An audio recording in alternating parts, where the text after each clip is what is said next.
Yeah, it's recording. Hope so. Well, first, sorry for my voice. It's not in its best shape. But I mean, I'll try to do my best. And thank you for coming. Well, this is probably the longest, the session with the longest title in the camp. I guess that was the reason for what I'm getting accepted. But then, I mean, before jumping into, how many of you are using Drupal, like Headless Drupal, the traditional Headless Drupal, yeah, fine, or any other, API-driven application? Good. Okay, and how many of you are aware of, while using those tools, using React or Vue, but you're using it? Great, awesome. Yeah, well, what I'm talking about is how can we make Drupal fit on that new era of what's coming, modern frameworks. First, who I am. My name is Jesus Monolithic. You can find me as jmolivas. Twitter, GitHub, Drupal.org, and my blog post, which is a Gatsby blog post, and I will talking about Gatsby. But then, sorry. Well, I'm born in Mexicali, Mexico, which is the funny name because the city on the other side, on the U.S. side, is called Calexico, and the Mexican side is Mexicali. So you basically take names and you use pieces of their names for California and Mexico to name those cities, which is pretty cool. But we are, we're a fully remote distributed company.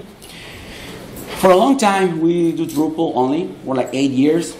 2 years ago, we decided to move, in other directions. So we started playing around with Symfony, and then we decided to jump into like Symfony API platform. And from there, we started using React or Vue for building applications.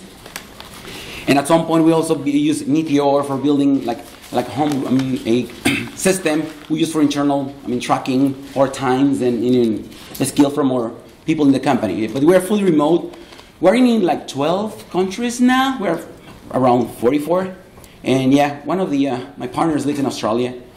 Lives at the very south of the very south. Not only Australia, Tasmania, which is the very, very bottom. And yeah, 17 hours of difference. That's huge for calls. Basically, he's always ahead of the day. Well, again, as I mentioned, we start as a Drupal-only company, and then at some point we start introducing people with different skills. So this is kind of how we are. Still a lot of like PHP and Symfony, but most of the work we have done at this point is still Drupal, but we use other technologies like JavaScript. And well, we contribute to Drupal console project. I don't know how many of you use Drupal console? Thank you for using it. Well, it's a tool, CLI tool that can help you generate modules, and do all the admin tasks for your site. And well, the reason of this talk, and as probably you, as well as us, after using Drupal for several years, you use Drupal for everything. There's a website, you use Drupal.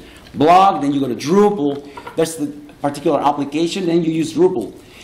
And it's good, but at the same time, it's not that good. So I'll show you. And this is what happened, right? So whenever you have is a hammer, everything looks like a nail. And that's what it is in the Drupal world. We tend to use Drupal for solve every single problem, right? It's like, let's build this little thing, just drop a Drupal site there. And sometimes there are different tools that you can take advantage of. Well, the history of Drupal is a monolithic CMS, right? So born like 17 years ago, when at that time the requirement was to provide a tool to enter content and publish that content. But that was 17 years ago. Time has passed. Many JavaScript frameworks are born and just die, and others new rise. So yeah, and it's a tool that works perfectly, but probably the reason here, or the problem here is you're using the same tool for doing the data entry and doing the publishing of your content. You can do that, that's totally fine. There's nothing wrong with Drupal. So what we tend to do most of the time while working with Drupal, we introduce something like a design system, like Pattern Lab. How many of you, are you aware of this one? This project is awesome, it's beautiful, can help you theming, removing all of the headaches while theming. Basically, you can introduce front-end people that don't require to know Drupal to work in the theming. Can you think about it?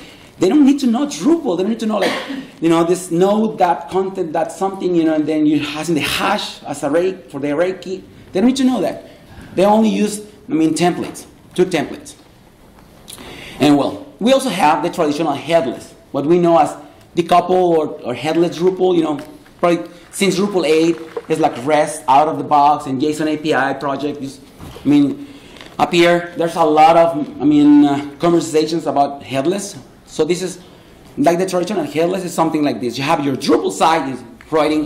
You introduce a module like JSON API, which is great. And Drupal even provides you with some distributions like Contenta and Reservoir. Those are out-of-the-box distribution ready for use as an API, right? And then you have your front end. You build your front end using React or Vue, which is like modern JavaScript framework. Again, same thing. Sorry. You can bring front end people that doesn't require to know Drupal. All the render array. How many of you love render array? Okay, that's fine. I was thinking about love and then hate, but I think no one raises his hand on the love. That's fine. But again, if we are here, if we are using Drupal as a headless, why don't we just go and remove Drupal out of the equation? Let's use Symfony API platform and use the same front end, React and Vue, for pulling the data. And by doing this, as you can see, you can start playing with tools on the back end, and your front end could be the same, right? It's like you have a Drupal 7, which is a JSON API or REST API.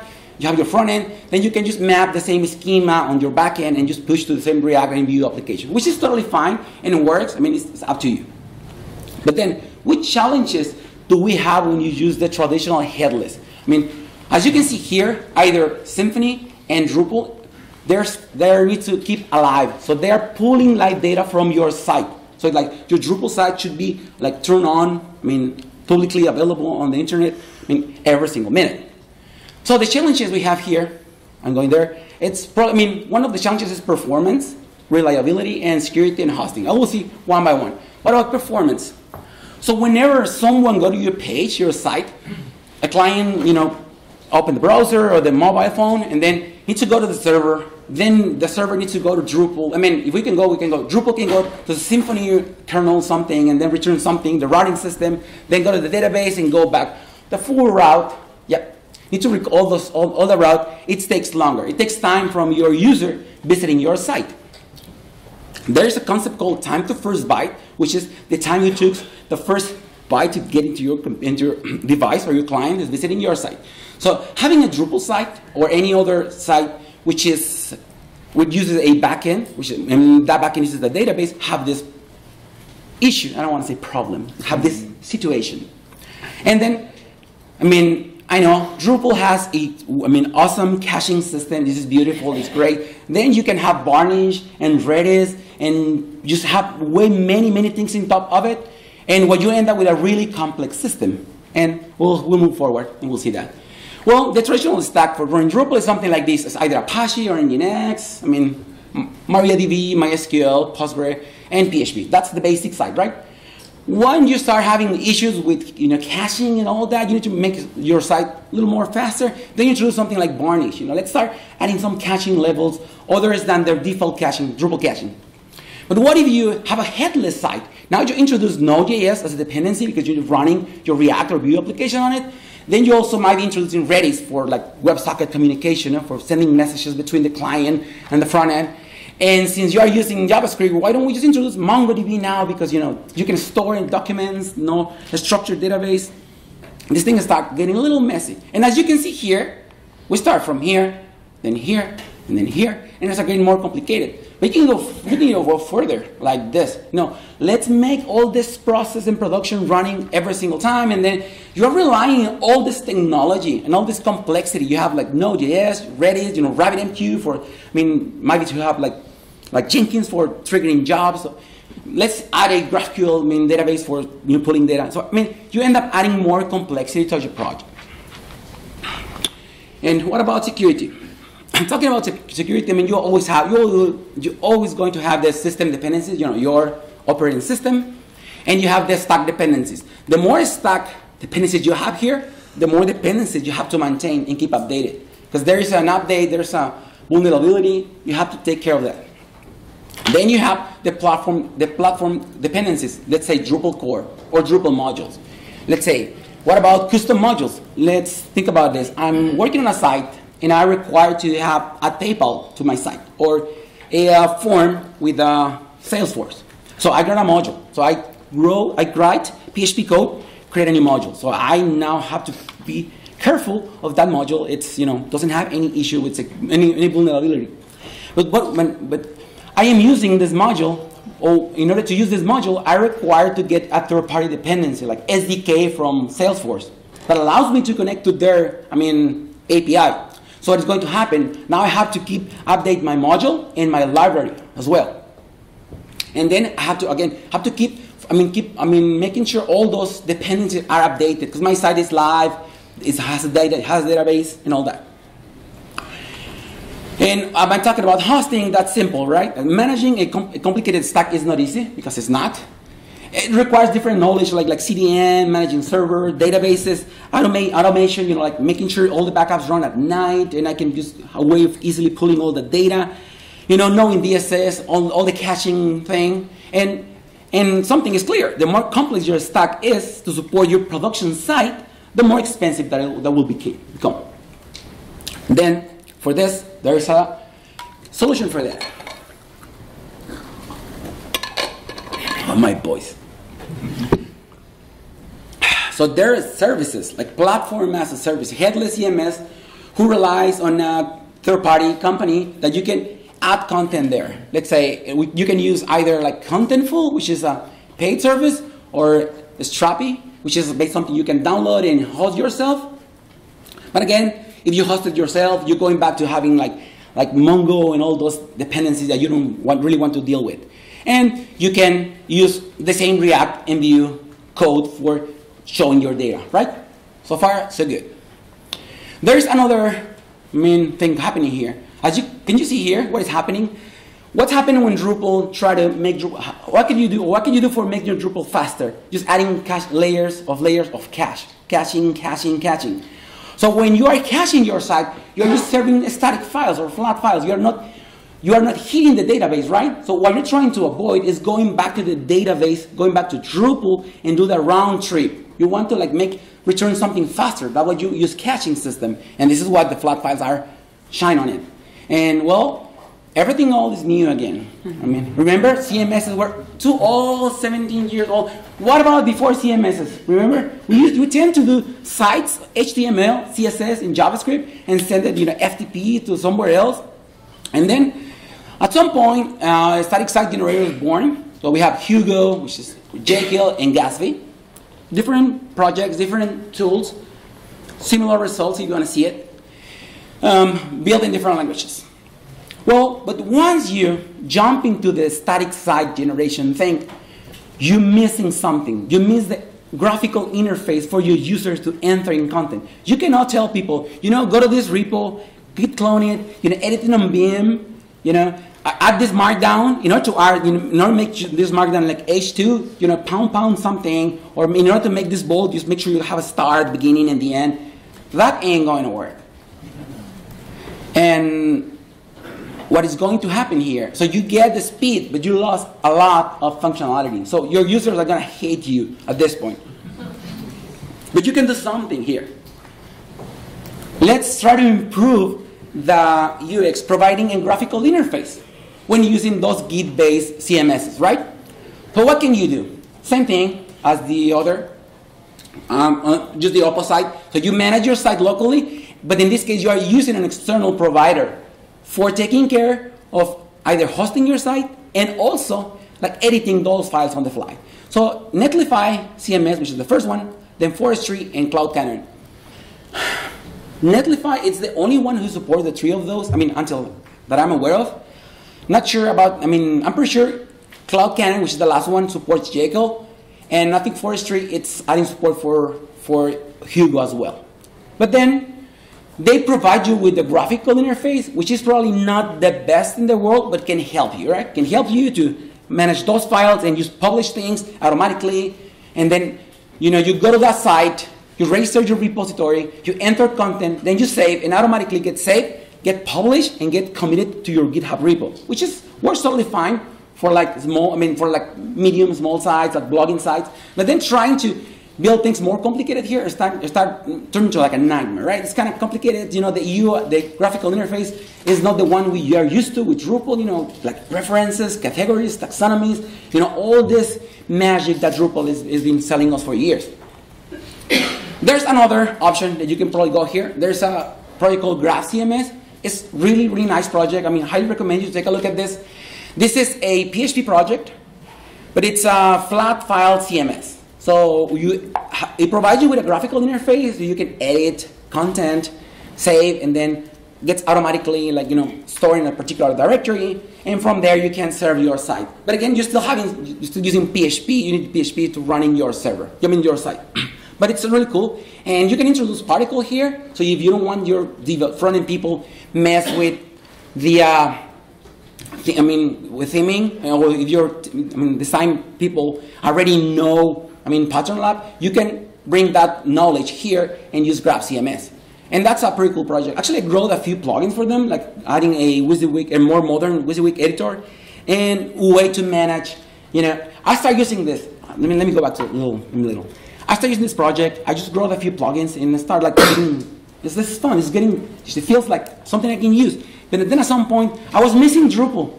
You know, I was missing like roles and users and access control, and I started building plugins for this thing. And I was like, I think I'm doing in the wrong direction. I think I can do something else, and this is what is going to happen. Why don't we use Drupal to provide a graphical interface and content for a Git-based or API-driven CMS? That sounds like, you know, we already know Drupal, all users know Drupal. You know, Drupal is great for content modeling, you know, relations, taxonomies, all that kind of thing. So let's keep using Drupal. Well, your choices are, there is a project called Tom, which is a module that can help you to export all your content into flat files. You know, it's like you have a Drupal site.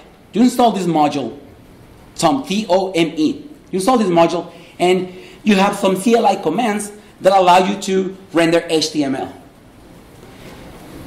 You can take advantage of, you already know Drupal. You can take advantage, you already know, Twig. You take advantage, you already know, like a design system. So you can use this to, with Pattern Lab as well. But the building time is not the best in the world because, again, PHP is running and it feels a little strange. And should be something like more modern, like more modern than this. And yeah, okay, going back, there's nothing wrong with this project. It's great. It's just like, since now I'm going to flat files, and I already saw and played with React and Vue, and I got all excited with that. Going back to flat files, and I'm missing that part. So I recovered the Drupal part, but I'm missing the other part. So it's like, should be something I can do for this. And then let's go to this topic. Decoupling the content management from the production environment. How can you do for using Drupal as an data entry point, and use a modern tool for building the front end. And then I found Gatsby. Gatsby is beautiful. It's part of what is called the JAMstack. If you attend to the previous session of this, it's a pretty cool project. And it has what I was looking for. This is the sales page for Gatsby, the blazing fast site generator for React. Actually, they removed the word static from here, which is great because it used to tell static, and then people think about, oh, this is a static site. No, the end result won't be a static site. It will be a React application. So how this magic works? You have something like this. So we have Sam here, the guy who wrote this incredible series of blog posts, the content mesh. This is the way we are approaching building sites with Gatsby. So we provide. Let's think about this. Let's think about 3 users for this part. We have the content editor, and we can provide to the content editor a tool like Drupal that we already know, and a tool we know can help us to create content model. We can help you to add fields. All this complexity that Drupal. All these things that Drupal is good to do, and you provide this tool for the content editor. So the content editor will keep using Drupal as usual. We'll go to Drupal, enter the data. But then you also provide modern tools for the front-end developer, use React in this case, and then the end result is a React application. So again, anything you can do on a React site, you can do on this. You just have to have your code on your React component. And the final result, it's a website that is performant, really, really performant, because since the end result is only flat files, you can have those files you can push those files to a CDN, and you don't have to worry about nothing, about the complexity, about nothing else. It's like, you just put the site there, and it's going to work. How this works, how Drupal, how Gatsby do all this magic. Well, going back to one of the previous slides, we have Drupal, JSON API, again, content type server, and there's a build process. So Gatsby is a React application that you run, and during development, you can run a build process, right? It's not like Gatsby is running once your site is published. Gatsby just run for building your site. And this looks something like this. We have, I basically stole all those images from the Gatsby site. I hope they don't get mad. And you have something like this. Gatsby allows you to pull data from different sources. Gatsby doesn't care about if they come from a database, from a CMS, or from the file system, which means this. You can have your Drupal site, but you can also have a WordPress site, or you can even have your own application expose a JSON API endpoint, and you can use Gatsby to pull that data. Once Gatsby pulls data from the different sources, it just stores into a GraphQL. Are you aware of GraphQL? It's a way to, it's a tool that allows you to query your data. So pull data from different sources, and the end result, again, you can push to a CDN. And the way we use it is like this. We have Drupal on the CMS part, and whenever we need to do something, it's either JSON, API, or API platform. And API platform from Symfony allows us to do, expose a GraphQL endpoint. And well, I will not going to get into much detail about how to install Gatsby because it's so simple. Just run npm install and Gatsby CLI, and then from there you can start Gatsby new site, right? That's simple. They provide you with a lot of starters that you can use, just git clone and run npm install, like starters for blogs, for commercial sites, for a lot of sites that you can think about. But then, what is happening? Going back to, you have a Drupal site, you have Gatsby doing his magic in the middle, and the end result, again, is a React application, right? So it's a React app, so I can do things on demand. I can call APIs, I can pull data live on the application. And once you build your site, you can even turn off your Drupal site. Once you build your site, you no longer require Drupal to be live. You are only using Drupal for doing the data entry. You use Gatsby for doing the building process, and the end result is a React application. You can safely turn off your site, or just put your site behind a firewall. No one can get there, only your hosting provider and your users. And then you don't have to worry about PHP, databases, caching, varnish, and all that. Why not? Because you are just getting your site and just pushing your site to a CDN. So whenever someone visits your site, we directly to that file. It's like going to the site and we will serve the file. Another great thing about Gatsby, it takes care of rendering let's say a minimum version of your page. So you build your page and a minimum version of images. So whenever you Gatsby, get an image from Drupal, it takes care of different versions of that image for small devices, tablets, and sites. And the first load of your page, it loads the minimum version of your site, of the image. Sorry, you can even load this blurry image, and then while you start, navigating your site, all the images start popping, and you're showing the real ones. And you know what your stack will be? It's only Node.js, or if you want to host it yourself, or you just put on a CDN, right? Because only JavaScript what you're running. And there are some challenges. Yes, there are. And I do a tweet the other day, asking people from the Drupal community about using Gatsby, and most of the concerns were related to, guess what? Gatsby, being aware of the content from Drupal, it's markdown. And you know how to do that? just provide Markdown. If you use Drupal for rendering HTML and you provide that to Gatsby, then Gatsby won't be using their Markdown remark preprocessing magic to take, for doing all the preprocessing thing. So think about this. All the preprocessing part you tend to do on Drupal, you can also similar approach on Gatsby. So it has this plugin for making all the external links to point to an external and a new tab, that kind of thing, that kind of thing. So in the same there is a module for that, there is a plugin for that on Gatsby World. But again, so if you want to provide Markdown, if you want Gatsby to take care of and rendering your Markdown and do all the preprocessing, make sure you provide him a Markdown. And another concern was, what about images? Images as inline images. And we found that issue as well.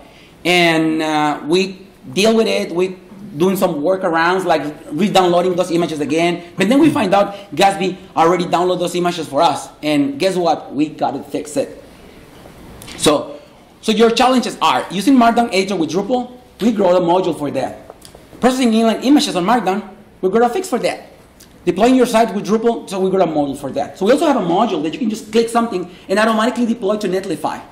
And well, then your challenges are only learn JavaScript, React, and GraphQL, and you don't have to be like a guru of those technologies. Actually, Gatsby is a really great starting point for learning React.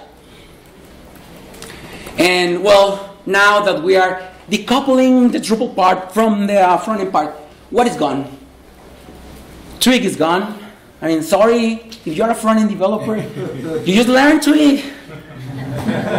It's gone because now you will be using React components and all that, but it's magic. It's great. The render array is gone. Yeah, that's beautiful. Team layer, I was a big fan of it, so I don't want to miss that. And well, on theme preprocessing, right? It's part of the layer, but I just want to mention all the preprocessing part. You can do that on Gatsby, and you can still do like views and making sure Drupal expose that views as a JSON and then consume that on Gatsby. But you have GraphQL. There's no reason for that. You can go to your GraphQL, just write a query for you, and then copy that and just paste it in your component, and it will load the data. But what you can keep using. So let's keep using Drupal for what Drupal is great for, data modeling. So you need to structure your data with different fields, field types, and references and all that. Just keep using that. Drupal is great. Content editor capabilities. Revision, moderation, scheduling. Use that. Drupal is beautiful. And you want to take care of rendering. Making sure all the URLs are friendly. You can use Path Auto. You don't have to worry about that yourself. And I recommend you to use the site settings module. This module allows you to have a configuration entity where you can enter data like we use it for the what's the image that will be on the header, what's the slogan of the site, what will be the token for the for this queues or for my what else? The copyright label, the footer label. So anything that it's it's not a static thing that you need to change at some point. Make sure you add this module and just add fields to it, just add data to it. Make sure you do it. In a good manner. I'll show you how we do that. And talking about Gatsby, the plugins you must have is the Gatsby source Drupal, which is the one who pull data from Drupal. Then you have the Gatsby transformer remark. This is the one who helps you to pre-processing your Markdown. But again, make sure you provide Markdown. And you have Gatsby remark images. This is the one who do a lot of crazy things with the images. Then remark external links is the one helps you to whenever I click an external link, it's automatically do the target in a new page. Then Gatsby transformer sharp. This is for images. I'll show you how this looks like. And then Gatsby plugin React Helmet. It was mentioned on the other session. It's for SEO. It was built by NFL. That was a helmet name. And again, you have to choose the right tool for the job. And now, I think I have a few minutes for the demo. Oh, this demo. And just before jumping into the demo, I want to show you something. Whenever we are using, since we're using atomic design, design system as atomic design, we decide to keep the same approach for React. So we keep using the same design system, but only for JavaScript. And in order for us to make sure our components are like well done and testable, we use a Storybook, which is a tool that helps you to pull in all your components, and you can test those. You can run like A11 test on it. It tells you, this color, doesn't match the text with the bottom, that kind of thing. And if you want to see the session in Seattle, go to that link and just, this guy was talking about some crazy thing in Gatsby and Drupal. Let's go to the demo. So we have a Drupal site here, right? I already entered the data in the image just to avoid having any problem with it. So you just go to here, go to edit. Same Drupal thing. It's a Drupal site. There's nothing new here. This is not published. It has this image here and this here. And then I will go to edit, and I'll add this one, some content here. This is the Markdown editor that I was mentioned that we wrote the plugin for it. It's called TUI editor, and it's good. You can go to WYSIWYG mode or Markdown mode here, and from here you can either enter Markdown or you just go to WYSIWYG and just use it as it's a WYSIWYG, which is like nothing. Then go here and then publish and then go save. So now my blog is posed, and this is my blog site. So nothing has changed on my site, I just published the node on Drupal, but I haven't published that on the Gatsby side of things, right? So what I can do here? This is the Netlify. This is the platform we're using for hosting it. And let's go back here. And this is the module we wrote is like a really simple thing. It's only add this link in the menu, like build Gatsby. For sure we can do something better, like where you can manage. And actually allows you to manage the token, the web hook that you need to, attach to. I don't recall what it's at. Yeah, allows you to enter the web hook that Netlify provides you. So now go to Netlify, and let's see what's going to happen. Happening here, it's building. It's magic. What's going to happen here? Let's open here, and what Netlify takes care of. Netlify takes care of is just spin up a new container for you. Takes care of adding any dependencies like npm. I have no idea why they add PHP and Ruby. That gets me like what? And then, as you can see here, I'm just console log a message. This is part of the code we wrote for making sure inline images are processed by the Markdown preprocessing feature of Gatsby. Then it's running. Site is like, what's that fast? And also, it gives me a link for the preview. Caching. Where? Let me go to deploys, making sure it's the last one. No, it's still building. Oh, I opened one that was already finished. Let me open the building one. So yeah, it's starting to fetching data from Drupal. I was like, what the fast? It was took like 3 to 5 minutes, depending on your site. Again, it's getting here. It's mapping the images from Drupal. So basically what this plugin do, it maps the content from the Markdown and then make sure it gets attached to, or linked to the image that Gatsby already download for you. So any image, when you're all using media, on your site, Gatsby takes care of downloading for you and creating all these like different versions of the image. So it's coming, it's running. It's working. 1 more second. Quick question. Yeah. So I work with a news team and they can't publish articles fast enough. So what happens when you have like multiple people getting go publish this particular node at any one time? Is it like You can do it real time. You can even have this webhook run whenever you save the node, if you want to. But at that time you will have a race. comes first? Yeah. And it's just the build, right? It's just what's. Okay. That's a good problem to have. We have the Gatsby people here, so we can. Yes, another question? Yeah, so based on that, I guess, is incremental building a possibility? So maybe just building that. It is, not yet. What if you connect to, at this point, I haven't found a way to. I know there's an issue for that. Can you answer that question, Sam? Yeah, we're working on that, so we'll have that probably in the next 6 months or so. Yes? One of the things are extremely important to us as Drupal permissions system. How does that work in Gatsby? Does it have walk-in or is it just a pure front-end? Since this is a React application, you can implement that yourself. You know, having out zero for it for certain pages and restrict those access to those URLs, like using like a token. So whenever you use out zero, basically it's like JWT,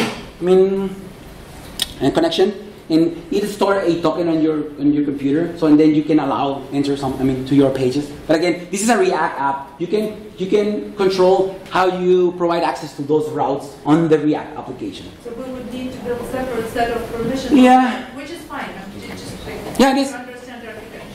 So it's scanned, it's done, site is live. So beauty of Netlify, it gives me a preview link. So whenever the site is still not published, it's built completely, but not yet, let's say, published, I can see here. So I can see my blog post is here, awesome. And then images is here. And if I go here and go inspect, you will see this image is not like an EMG, it's like this crazy thing that I have no idea. But basically, that crazy thing makes your site fast. Because it's, I don't know if you recall whenever we start talking about like images for responsive images, and there was something like server-side responsive image something. It was like a long time. But this is not like that. Those images are already pre-rendered, and they are attached to specific like window sizes. And depending on that is the image that will serve to you. So the first time you load your site will be like the more like, let's go, scroll down. You see, some of those are blurry. Once you start interacting with your site, then start pulling the right image for you. And like having this image to use the image sharp is not a big deal because you have that access to that image immediately. But for the ones on the markdown is the one we wrote the fix for Gatsby that I hope ends up in a pull request and gets merged somehow. I don't want to push you guys. But yeah, if you want to, what about when you are developing, when you are in a local machine? Let's go here. In the meantime, can you run a Lighthouse? Yeah. So yeah, this is GraphQL. So basically, this is my local machine. I run Gatsby develop. This start the Gatsby on development mode, and automatically out of the box provide me this GraphQL. So let's say I want to load like all the nodes on my site. All nodes. Let's say article, because it's the content type, right? Have no idea which field this has. Just click play. And then, how about title? It's here. What about path? The path is something, I don't know what it is. Keep clicking. And then it's here. You don't even have to know which fields are on that endpoint, because it gets automatically discovered by GravCMS. If you want to know more about this, you can just go here, to your schema.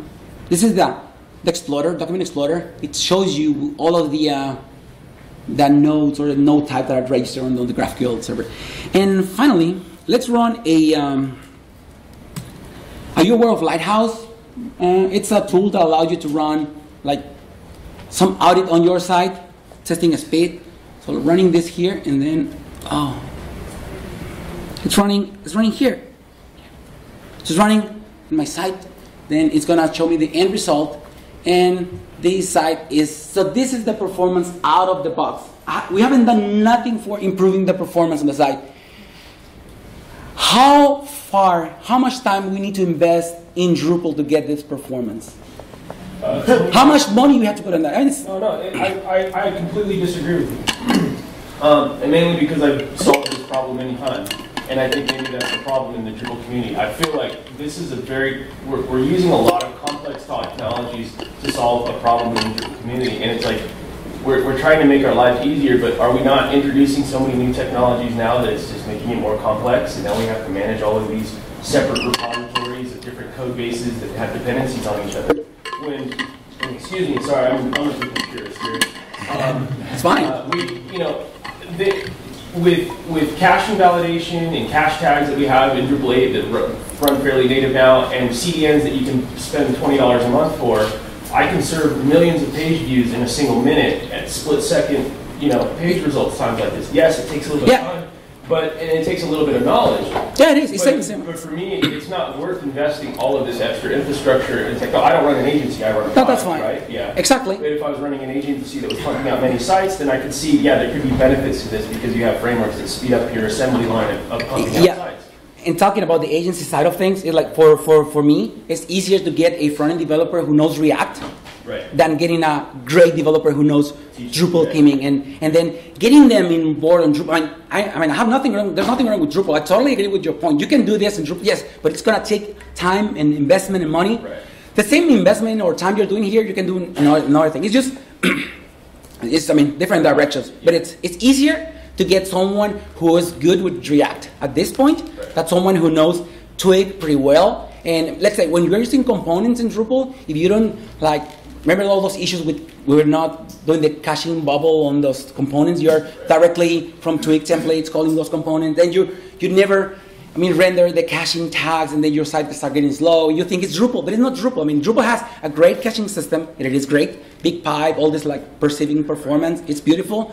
But for us, and building something like this, rebuilding this site in Gatsby was less than a quarter of the time for building on Drupal. And we know pattern lab, and we know theming, and it's way faster. Time to market, it's a killer feature of this. But it's, again, and you can just have this, easily deployed to a... So is the argument then that the time to market outweighs the management of multiple technologies now, because it's consistent, and for the most part, this is a lot of static stuff. But when you start getting into highly authenticated applications and interactive apps and things like that you're building with Drupal, then this does. Since this is React application, you can implement those. But again, then you need to React people who know how to pull. On-did mount call something. It's. Yeah. Now you have a dependency tree. They're super tight, and if one of those you have Drupal get, and you got to run an update. Well, guess what? You've also got to update your React app and your whatever app and your other front. It's a lot of. No, with this one, there's a Drupal get, and you don't care because your Drupal site is just it's generating static. And then you can even treat down your site. Right. And just to finalize this, and again, the same complexity you see on getting this. I totally agree and disagree with you. Yeah. We have to drink a beer later tonight, or a couple. It's because you have this product that do that for your clients. But there are some agencies that investing on that. And it's kind of expensive because all the complexity behind that hosting, you are saving it from yourself from that complexity. But in this case, you don't have to worry about because you just are using a product someone else take care of. It's totally fine when it's and you can do that as well. Yes. Would you still need an operator for? And then you mentioned the hosting services. You should save the money from. You can host this on your Drupal site. Since you don't require that site to be really performance something, you can just spin up a droplet on DigitalOcean. That seems like a main advantage. That would be saving $30,000 a year. Obviously, there will be some complexity on the other side. You're saving complexity from one side and moving from some other different places. But again, this use modern tools for for doing front end. And what is great about this, think about this. When I discovered Gatsby last year, I saw Kyle's session, and I got impressed. And it's feels like there's a lot of Drupal on Gatsby, maybe because Kyle do Gatsby on Drupal before. It is there's this preprocessing thing. There is this way of pulling data from different sources. There's a lot of thinking. The switching is not that hard because all of the concepts somehow you can map to the other technology. Maybe the hard part is JavaScript and React, but new things are coming. Every day, and yeah. If you have a global press book release that needs let go at a certain time, how do you keep all your CDNs in sync to? Well, then you can schedule the publishing, and then make that trigger your publishing to your CDN, and then you need to make sure your CDN. But that's part of the hosting part of your site. Make sure all the caching expires, and then replicate it to all your CDNs. But that's part of the service you are using where you are hosting your site. So we are playing around with different tools. we run this with a droplet, and we didn't get the result. This result we get because we are using Netlify, and this is a CDN, a highly availability, and HTTP2, and all that kind of thing. If you run this static Drupal site on a droplet, you don't get this. I mean, not this 100, almost 100 in each one of those. And then also we run it. We are running on AWS CDN, so we are running several tests of this site. I mean, on different providers, just to have a better understanding of how this works. I mean, again, it's always complicated to hosting this yourself. You can do that if it's a small site, but I mean, just try to rely on something on a company who dedicate to that part.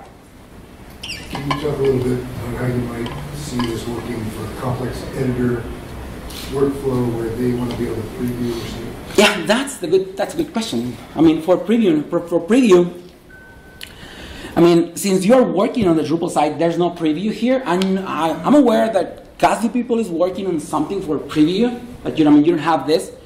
And we did something similar for a Vue, JS application. So basically, we trigger a spin up a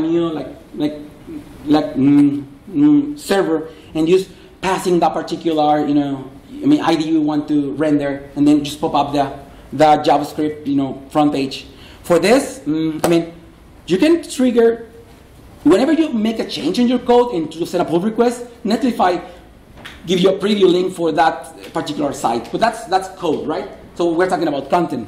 For content, something should be growth. I don't think that will be that hard since GravQL is already running. You can probably do something like consume that. Out of the box. I don't have the answer for that, but I know Gatsby people is working on preview service. I think there is an API is working on revision and on the revision tab. Yeah, but that's more for like editing something which is in draft, not yet published. Yeah, I totally get that. Something should be done.